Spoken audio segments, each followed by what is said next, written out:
ஏமாற்றாதே ஏமாற்றாதே ஏமாற்றாதே ஏமாற்றாதே தமிழ்நாட்டை ஏமாற்றாதே தமிழ்நாட்டை ஏமாற்றாதே. நாம் நம்முடைய உரிமைகளை பிச்சையாக கேட்கக்கூடாது, உரிமைகளை கேட்டு பெற வேண்டும் என்று சொல்லும் வண்ணமாக இந்த ஆர்ப்பாட்டம் இங்கே ஒருங்கிணைக்கப்பட்டு எதனையும் மிக சிறப்பான முறையிலே செய்கின்ற இந்த சைதை பகுதியிலே, வரலாற்று சிறப்பு மிக்க சைதை பகுதியிலே நடந்து கொண்டிருக்கின்றது. இந்த நிதிநிலை அறிக்கை என்பது தெற்கிலே இருந்து ஒருபொழுதும் நாங்கள் ஜனநாயகத்திற்கு எதிரான சக்திகளுக்கு அடிபணிய மாட்டோம், மத நல்லிணக்கத்தை உயர்த்தி பிடிப்போம், கூட்டாட்சி தத்துவத்தை உயர்த்தி பிடிப்போம் என்பதை இந்தியாவிற்கே 40 இடங்களை கொடுத்திருக்கின்ற தமிழ்நாட்டிலே நடைபெறுகின்ற போராட்டம். நிதிநிலை அறிக்கையை மாண்புமிகு அமைச்சர் அம்மையார் அவர்கள் சமர்ப்பிக்கின்றார். அதிலே ஒரு இடத்தில் கூட தமிழ்நாடு என்கின்ற வார்த்தைகள் இடம்பெறவில்லை. ஆனால் இந்த தேர்தலுக்கு முன்பாக 8 முறை மாண்புமிகு பாரதத்தினுடைய பிரதமர் நம்முடைய தமிழ்நாட்டிற்கு வந்திருக்கின்றார்.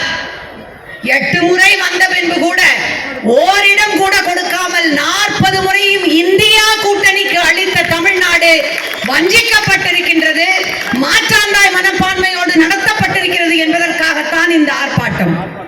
ஒருபொழுதும் நாம் நம்முடைய நிதியை தாருங்கள் என்று கையேந்தி நிற்க வேண்டிய அவசியம் இல்லை.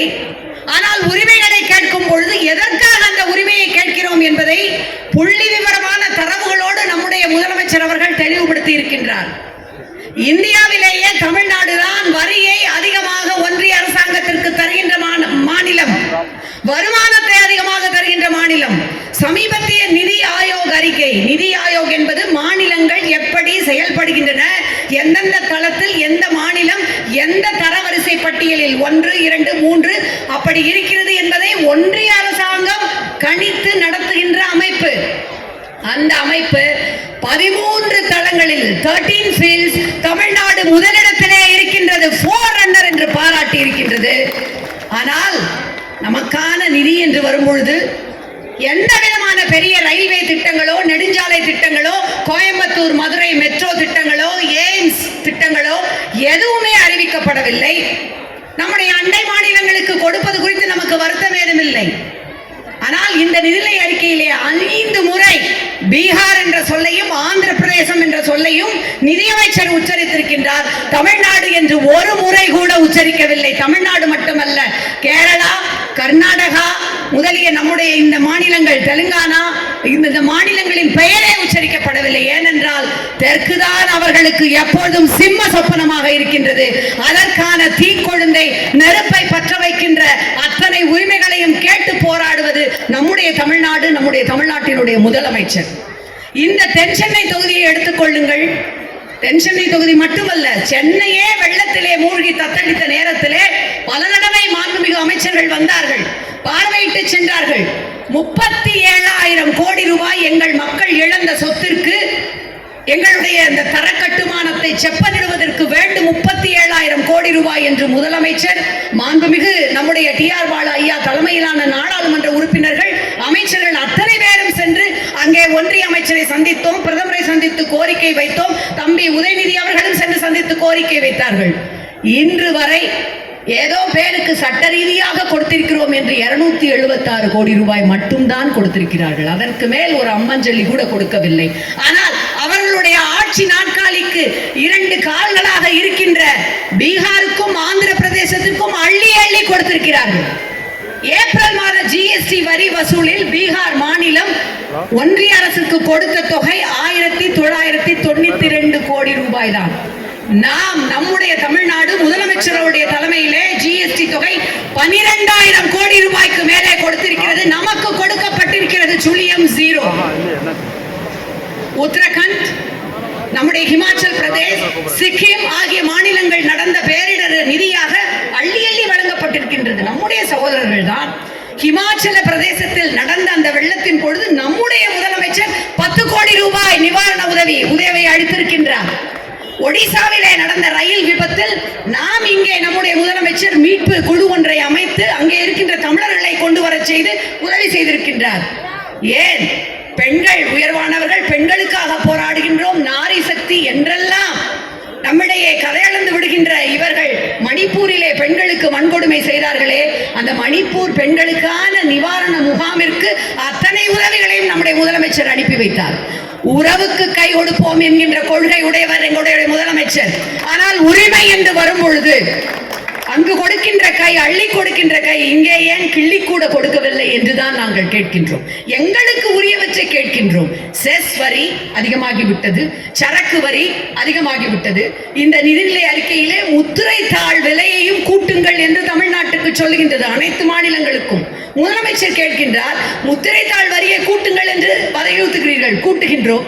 ஆனால் நீங்கள் அப்படி கூட்டும் பொழுது மாநிலத்திற்கு ஏற்படுகின்ற இழப்பீட்டு தொகையை தருவோம் என்கின்ற உத்தரவாதம் ஏதாவது தந்திருக்கிறீர்களா? ஏற்கனவே ஜிஎஸ்டிக்கான இழப்பீடு தொகையை தரவில்லை. இது மட்டும் எப்படி தருவீர்கள் என்று கேட்கின்றார். எப்படியெல்லாம் நம்மை வஞ்சிக்க முடியுமோ. நம்முடைய சென்னை மெட்ரோ ரயில் 2ஆம் கட்டம், second phase of Chennai metro எத்தனை வருடங்கள் ஆகிவிட்டது. நம்முடைய மாண்புமிகு உள்துறை அமைச்சர் வந்து சென்னை கலைவாணர் அரங்கத்திலே தொடங்கி வைக்கின்றார். அதற்கு அடுத்து ஒரு வருடம் கழித்து அரசாங்க விழா ஒன்றில் மாண்புமிகு பாரத பிரதமர், இந்திய பிரதமர் வந்து 63,000 கோடி ரூபாய் சென்னை மெட்ரோ ரயில் திட்டத்துக்கு ஒதுக்கப்படும் என்கின்றார். 20, 21, இப்பொழுது இருப்பது 24. சென்ற வருடம் வரை ஒரு நையா பைசா கூட ஒதுக்கவில்லை. தாய் உள்ளத்தோடு இவர்களைப் போல அல்ல, தான் வாக்களித்த மக்களுக்கும் வாக்களிக்காத மக்களுக்கும் சேர்த்தே அனைத்து நல திட்டங்களையும் தருகின்ற பெருமையையும் பெருந்தன்மையும் உடைய நம்முடைய முதலமைச்சர் தமிழ்நாட்டிலே இருந்து நிதியாக 33,000 கோடி ரூபாயை ஒதுக்கி அந்த பணிகளை முடுக்கிவிட்டிருக்கின்றார். இந்த நிதிநிலை அறிக்கையிலே எல்லா திட்டங்களும் நம்முடைய சிறப்பு மிகுந்த திராவிட மாடல் ஆட்சியை அப்படியே நகல் எடுத்து ஒரு ஏறக்குறைய 10 திட்டங்கள் அறிவிக்கப்பட்டிருக்கின்றன. நாம் அறிவித்திருக்கின்ற தோழியர் தங்கும் விடுதி, நாம் அறிவித்திருக்கின்ற முதலமைச்சர் அறிவித்திருக்கின்ற இன்டர்ன்ஷிப் திட்டங்கள், இவற்றையெல்லாம் இரவலாக பெற்று அறிவித்திருக்கின்ற நிதியமைச்சர், தமிழ்நாட்டிலே பிறந்த நிதியமைச்சர், அதற்காவது தமிழ்நாட்டிற்கு நன்றி கடன் பட்டிருக்க வேண்டாமா இல்லையா? நம்முடைய மாநிலத்தினுடைய முதலமைச்சர் மிக குறிப்பாக ஒன்றை கேட்கின்றார். பிரதம மந்திரி வீடு கட்டுகின்ற திட்டம், அந்த திட்டத்தினுடைய பெயர் நீங்கள் உங்கள் அத்தனை பேருக்கும் தெரியும். எத்தனையோ கழக உடன்பிறப்புகள் எளியவர்களுக்கு அந்த திட்டத்தின் மூலம் பலன் பெற வேண்டும் என்று கோரிக்கையாக எங்களிடம் கொடுத்திருக்கிறீர்கள்.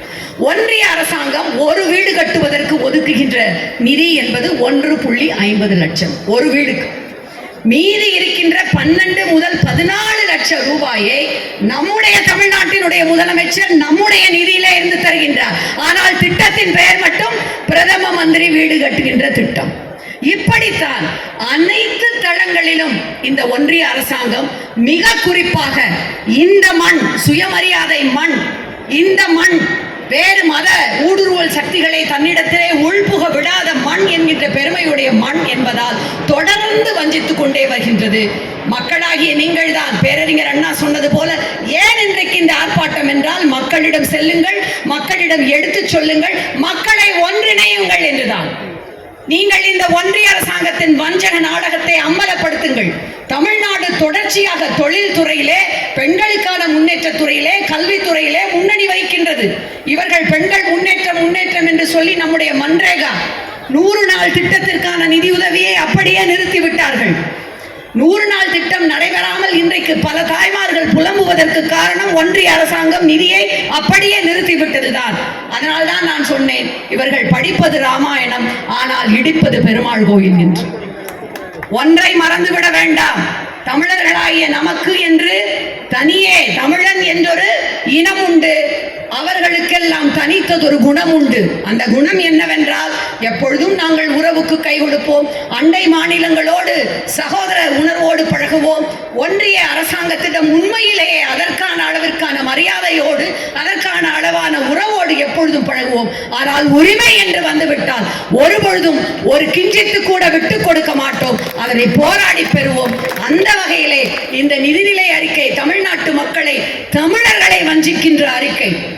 எங்களிடமிருந்து நிதியை வசூலித்து விட்டு, எங்களிடம் இருந்து வரியை வசூலித்து விட்டு, திரும்ப நாங்கள் கேட்கின்ற உரிமையான நிதி பகிர்வை உடனடியாக தாருங்கள். பக்குவமாக சொல்லிவிட்டோம், பகிர்ந்தளிக்க மனமில்லையா என்று பக்குவமாக எங்களுடைய முதலமைச்சர் கேட்கின்றார். அவருடைய குரல் தமிழ்நாட்டின் குரல் மட்டுமல்ல, இந்தியாவிலே இருக்கின்ற எதிர்க்கட்சிகள் ஆளுகின்ற அனைத்து மாநில மக்களின் குரல், அனைத்து மாநில மக்களின் உரிமை குரலாக இன்றைக்கு இங்கே தமிழ்நாடு முழுவதும் ஒலிக்கின்ற நம்முடைய முதலமைச்சருடைய குரலை நாம் வலுப்படுத்துவோம். நம்முடைய உரிமைகளுக்கான போராட்டத்தை, திமுக கழகத்தினுடைய இந்த கண்டன ஆர்ப்பாட்ட போராட்டத்தை மிக மிக வலுவோடு இன்னமும் அவருடைய கட்டளைகளை கேட்டு எடுத்துச் சொல்வோம். நன்றி.